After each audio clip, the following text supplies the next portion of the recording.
don't know why people think that everybody come together in America, all the brown people come together and start fighting for something, that something's gonna be done. What I've seen over the years, people come together, they protest, they fight, they argue, and they'll do something to make it look like they did it, and then they turn back around and take it away from you 10 or 20 years later. It was never in plan to do it. It's a facade. It is an illusion to make you believe that they're for you and they're not. Let me pacify y'all for a little, but we're gonna go back to original plan. People go to war.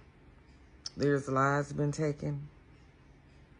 People fought in wars, still fighting in wars, whether it's silent or physical or mental, but there's wars for all this.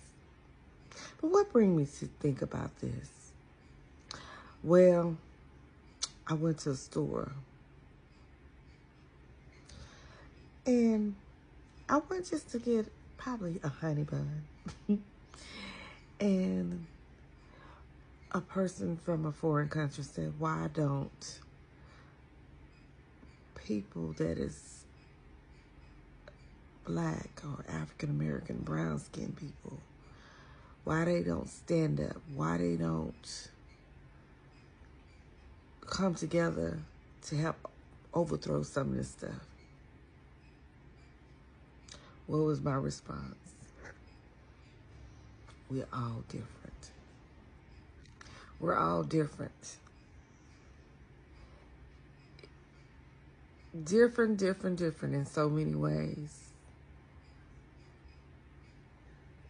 Some of us are lost in a limbo. Some of us is content. Some of us is dead home.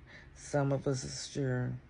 And no matter what you believe and do, they're going to stand on what they believe and do.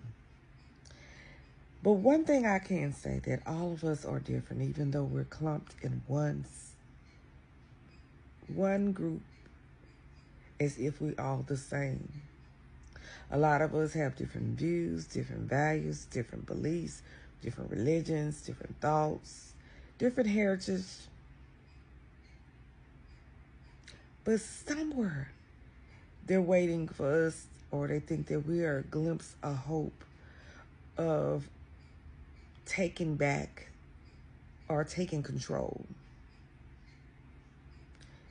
That's kind of hard when it's a bunch of crabs in a barrel. If we pull each other down every time we open our mouth, or every time we look around, or every time we're doing something, how can we take control and place things back in order when we're refusing to accept our destiny? Destiny, fate, and lot mean a future that someone or something will have. Destiny and fate both suggest that the future has been decided or planned by God or by some godlike power. Destiny often suggests a future that includes something great and important.